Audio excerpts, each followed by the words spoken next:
আসসালামু আলাইকুম। ডেলি প্রবাসী নিউজে আপনাকে স্বাগতম। সুপ্রিয় দর্শক, দেশ এবং প্রবাস যে যেখান থেকে যুক্ত হয়েছেন আপনাদের সবাইকে জানাচ্ছি আন্তরিক শুভেচ্ছা।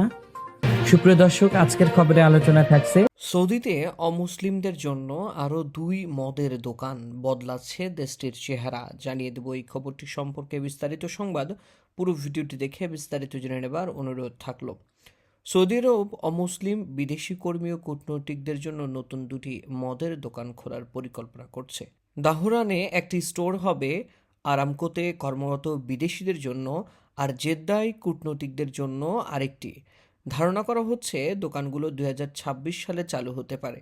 গত বছর রিয়াদে প্রথমবার কূটনৈতিকদের জন্য মদের দোকান চালু হয়। এরপর থেকে দেশটি ধীরে ধীরে বিদেশিদের জন্য সুযোগ বাড়াচ্ছে। নতুন দোকানগুলোতে এখন প্রিমিয়াম রেসিডেন্সিধারী বিদেশিরাও কেনাকাটা করতে পারবে।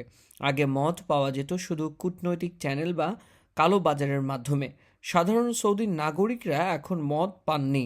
সৌদিতে গত কয়েক বছরে বড় সামাজিক পরিবর্তন এসেছে।